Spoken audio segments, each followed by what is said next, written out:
Halo semuanya, ini dengan Biro Investigasi. Hari ini kita akan membahas mengenai kasus orang hilang di Korea. Cerita ini akan kita bahas dimulai dari Juni 2010. Kim Yong Chul yang berusia 32 tahun, tinggi badan 185 cm, wajahnya tampan. Dia bekerja untuk pamer di Seoul. Umumnya pelanggan yang dia sambut adalah perusahaan besar di Seoul. Dia membantu beberapa perusahaan ini merancang pertunjukan, pelatihan karyawan, pembangunan kelompok, dan lain-lain. Dalam kehidupannya, dia suka bermain basket. Dia juga merupakan seorang atlet basket. Dia mempunyai pacar yang sangat dicintainya, bernama Lee. Dia dan Lee berkenalan di gereja. Setelah berkencan selama beberapa waktu, keduanya ingin menghabiskan sisa hidupnya bersama. Akhirnya memutuskan untuk menikah. Tapi dalam persiapan pernikahan mereka selama 4 bulan, Kim Yong Chul tiba-tiba menghilang. 12 Juni 2010, hari itu adalah pertandingan sepak bola dunia Korea Selatan melawan Yunani. Keduanya sudah membuat janji untuk menontonnya bersama-sama. Tapi jam 5 sore, Kim Yong Chul mengajak seorang teman untuk membahas masalah pekerjaan. Lee berkata pada Kim Yong Chul, "Tidak apa-apa, kamu pergi bekerja saja. Aku akan menunggu pulang, kita akan menonton pertandingan bola bersama-sama." Sore hari itu, Kim Yong Chul pergi menemui teman itu yang bernama Jo Seon Bi. Dalam kasus ini, dia adalah orang yang sangat penting. Dia bekerja di perusahaan pinjaman swasta dan sangat kaya. Kim Yong Chul mengenalnya dari pacarnya. Ketiganya sudah saling mengenal sejak lama, sering makan dan minum bersama. Pada hari itu, dia berkata pada Kim Yong Chul, dia mengenal seorang atasan dari perusahaan seni berakting, tengah bersiap mengadakan pertunjukan yang lebih besar di Jeju. Dia membutuhkan seseorang untuk membantunya merancang. Sebagai teman, Jo Seon Bi ingin memperkenalkannya pada atasan itu. Dia juga tidak mengambil komisi. Anggap ini sebagai hadiah pernikahan keduanya. Karena terpikirkan malam itu, mungkin bisa mengajak atasan itu untuk makan dan minum bersama. Kim Yong Chul pun meminjam kartu kredit dengan jumlah lebih besar ke pacarnya. Tempat pertemuannya tidak jauh dari rumah. Cukup berjalan kaki selama 7-8 menit. Tapi Johnson B sebelumnya berkata kepada Kim Yong Chul, "Kamu naiklah mobil ke sini." Poin ini juga sangat aneh. Kalau ada orang yang tahu malam hari itu akan minum bir, maka pastinya tidak akan naik mobil ke sana. Sore hari itu, pukul 17.38, Lee menerima telepon dari Kim Yong Chul, menanyakan kata sandi kartu bank. Kemudian di ATM-nya 12 juta tunai ditarik. Adegan ini juga terekam dalam CCTV ATM bank. Sekejap mata sudah pukul 11 malam. Lee melihat pacarnya masih belum kembali. Tengah berpikir untuk meneleponnya atau mengirim pesan singkat untuk menanyakan apa yang terjadi padanya. Lalu pada saat ini, Lee menerima sebuah pesan yang sangat aneh dari pacarnya. Kira-kira seperti ini, "Kita putus ya. Aku sudah mengetahui semua masa lalumu dari temanmu. Aku benar-benar tidak bisa bersama denganmu lagi. Aku terus merasa menderita dan masih berutang banyak uang. Sekarang, aku sudah mengenal orang yang lebih kaya darimu. Kelak, kita jangan berhubungan lagi." Setelah melihat pesan itu, Lee segera menelpon pacarnya. Tapi setelah menelepon beberapa kali, pacarnya terus tidak mengangkatnya. Tidak lama kemudian, ponsel Lee berbunyi. Dia melihat nomor pacarnya di layar dan langsung mengangkatnya. Tapi di telepon terdengar suara wanita asing. Dia berkata, apa kamu tidak tahu? Kakak begitu menderita demi dirimu. Kamu masih berani menelepon kemari? Sekarang aku akan bersama kakak. Kelak jangan hubungi kami lagi." Setelah berkata, telepon pun dimatikan. Kira-kira di waktu yang sama, Ibu Kim Yong Chul juga menerima pesan yang aneh. Pesannya tertulis, "Ibu, maaf, aku sudah banyak berutang karena pacarku. Mungkin aku harus bersembunyi, menghilang selama beberapa waktu. Kalau ada penagih utang datang, bilang saja, ibu tidak pernah melahirkanku sebagai anak."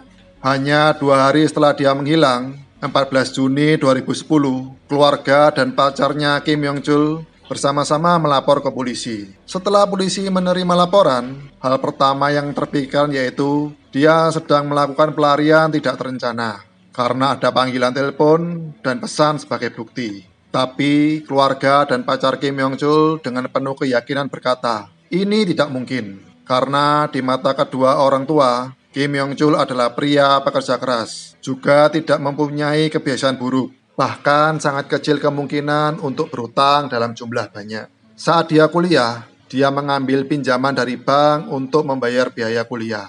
Tapi pinjaman biaya kuliah ini sudah dibayar lunas seluruhnya. Dan di dalam pesannya tertulis, dia telah banyak berutang demi pacarnya. Bayangkan, wanita yang membiarkan pacarnya meminjam banyak uang, bagaimana bisa memberikan kartunya dengan nominal besar pada pacarnya, dan masih memberitahu kata sandi padanya. Sebenarnya, Kim Yong Chul pergi kemana?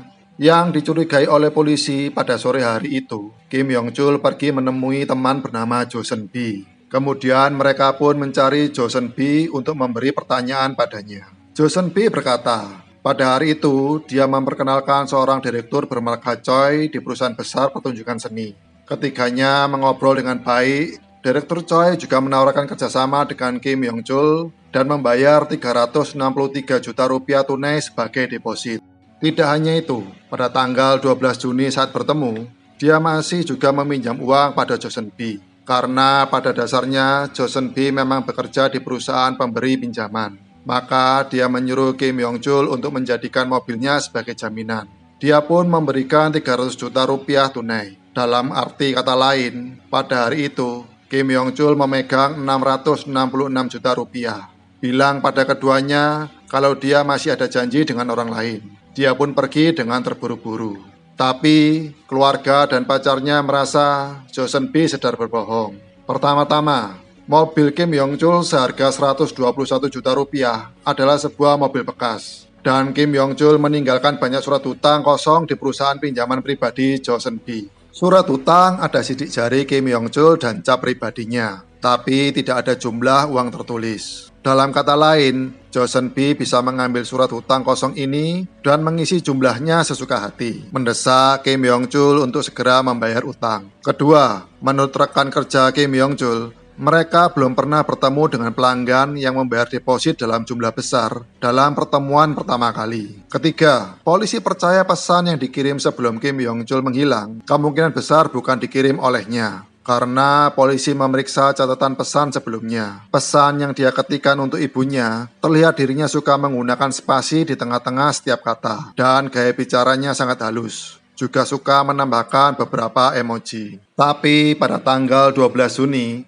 pesan yang dia kirimkan ke pacar dan ibunya tidak terlihat ada spasi di pesan dan gaya bicaranya sangat kuat. Lee dan Jo Seon Bi pada dasarnya sudah saling mengenal. Lee pun menyerahkan pesan yang dikirim oleh Jo Seon Bi padanya dan komentar di blog Jo Seon Bi. Ditemukan gaya bicaranya yang sedikit lebih kuat dan tidak suka menggunakan spasi. Polisi kemudian menemukan Direktur Choi. Setelah penyelidikan, Direktur Choi sebenarnya adalah seorang pengirim makanan di restoran. Dia adalah orang yang diminta oleh Jo Seon Bi untuk berpura-pura menjadi direktur perusahaan seni berakting. Dan menurut Choi, sebelum pertemuan di hari itu, mereka berdua pergi ke biro obat utama di Seoul, membeli banyak pil tidur. Dan juga mengakui hari itu di meja bir, dia telah memberikan obat ke dalam bir Kim Yong Chul. Kemudian kedua orang ini menyeret Kim Yong Chul yang tidak sadar ke sebuah tempat, yaitu sebuah kantor yang masih direnovasi. Dan adegan ini juga sudah dilihat oleh pejalan kaki. Bisa dibilang Jo Seon Bi terus berbohong. Dia pasti bermasalah, tapi Choi terus bersikukuh. Setelah ketiganya pergi ke kantor kosong, Kim Yong Chul sudah sadar dan melarikan diri. Tidak ada orang yang tahu kemana dia pergi. Kemudian melalui penyelidikan polisi, ditemukan kantor ini telah disewa dengan mendadak oleh Jo Seon Bi 3 hari sebelum Kim Yong Chul menghilang. Dia membuat banyak permintaan aneh pada agen perumahan saat menyewa. Berharap kantor ini berada di daerah yang ramai. Lebih bagus kalau tidak bisa mendengarkan bunyi keras di dalam ruangan dari luar. Juga meminta agar tekanan air cukup besar. Tidak lama, polisi menemukan kecurigaan lain. Kantor ini di bulan saat Kim Yong Chul menghilang, jumlah penggunaan air 2 kali lebih banyak dari biasanya. Sebulan sudah habis 89 ton air. Air sebanyak 89 ton cukup untuk menutupi seluruh kantor beberapa kali. Mengapa Jo Seon Bi menggunakan begitu banyak air? Menghadapi kecurigaan polisi, Jo Seon Bi berkata, "Ada apa dengan diriku menggunakan air?" Aku yang membayar tagihan air. Apa aku tidak boleh menghambur-hamburkannya? Apakah ini juga ilegal? Polisi segera menemukan bukti penting yang bisa membuktikan kasus hilangnya Kim Yong Chul ada hubungannya dengan dirinya. Di dalam kantor, polisi menemukan sejumlah besar rambut Kim Yong Chul dan jejak merah. Setelah menganalisis jejak merah itu, polisi percaya jejak merah ini bersifat terciprat. Juga bisa dikatakan korban berada di tempat yang lebih rendah. Pelaku mungkin saja menunggangi korban menggunakan senjata tajam untuk menusuk tubuh korban, dan cairan merah memercik keluar dengan sangat cepat. Percikan terlihat pada benda di sekitar dan permukaan dinding. Dengan kata lain, Kim Yong Chul sangat mungkin telah terbunuh di ruangan ini. Menghadapi bukti seperti ini, Joseon B berterus terang. Pada hari itu, dirinya sedang berseteru dengan Kim Yong Chul. Kim Yong Chul memukulnya, tapi bukan pukulan keras. Lalu dia pergi, adapun setelah dia pergi entah kemana, aku juga tidak tahu. Dalam kasus ini, karena jasad korban tidak ditemukan, polisi tidak bisa melakukan apapun. Hanya dengan atas dasar penahanan ilegal dan kekerasan, menuntut kedua orang tersebut. Keduanya dijatuhi hukuman 7 tahun penjara. Tapi karena Joseon B terseret dalam kasus lain, dirinya dijatuhi hukuman penjara seumur hidup. Saat pengadilan mengumumkan Joseon B dihukum 7 tahun penjara, kasus ini menyebabkan kegemparan yang sangat besar dalam masyarakat Korea Selatan. Sebuah acara TV di Korea Selatan menyiarkan investigasi dan pelaporan secara terperinci mengenai kasus ini. Juga memunculkan kejahatan yang pernah dilakukan Joseon B beberapa tahun lalu. Tahun 2009, artinya setahun lebih sebelum Kim Yong Chul menghilang, sebuah rumah di Seoul, Park Bin Jun yang berusia 28 tahun, meninggal di kamar mandi rumahnya. Saat polisi tiba di tempat kejadian, pemanas air di kamar mandi ditemukan bocor. Hasil pemeriksaan menunjukkan dengan jelas tubuh Park Bin Jun terdeteksi pil tidur dan alkohol dalam jumlah besar. Saat itu, pertama kali Park Bin Jun ditemukan meninggal, dan orang yang melapor pada polisi adalah Joseon B. Pada saat itu, dirinya adalah karyawan Park Bin Jun. Dalam masa pemeriksaan waktu itu, polisi sama sekali tidak menemukan apapun yang mencurigakan. Hal ini dianggap sebagai kematian yang tidak disengaja, kasus pun ditutup. Tapi dalam kasus hilangnya Kim Yong Chul, Joseon B ini dikirim ke penjara. Polisi pun mulai merasa curiga. Apakah mungkin kematian Park Bin Jun juga ada hubungannya dengan Joseon B? Akhirnya ditemukan, biasanya Park Bin Jun tidak mengonsumsi alkohol. Kedua, polisi menemukan Joseon B membeli asuransi dalam jumlah besar. Kalau Park Bin Jun meninggal secara tidak terduga, maka penerima asuransi akan mendapatkan kompensasi sebesar 206 miliar rupiah. Asuransi yang begitu besar, jaminan bulannya kira-kira 1,8 juta rupiah. Tapi gaji 1 bulan Joseon B saat itu kurang dari 1,8 juta. Hal ini benar-benar aneh. Dia tidak pernah mampu membayar premi sebesar 1,4 juta rupiah per bulan. Dia menghentikan asuransi kesehatannya. Lalu, bagaimana dia bisa membayar asuransi dalam jumlah besar itu? Polisi kemudian menemukan seseorang yang membayar biaya asuransi Park Bin Jun, ternyata adalah Joseon B. Dalam asuransi Park Bin Jun, penerima asuransi ternyata adalah kakak kembar Joseon B. Mereka berdua sama sekali tidak ada hubungan darah dengan Park Bin Jun.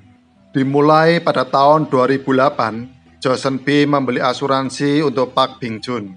Beberapa bulan kemudian, dia memasang pemanas air di rumah Park Bin Jun.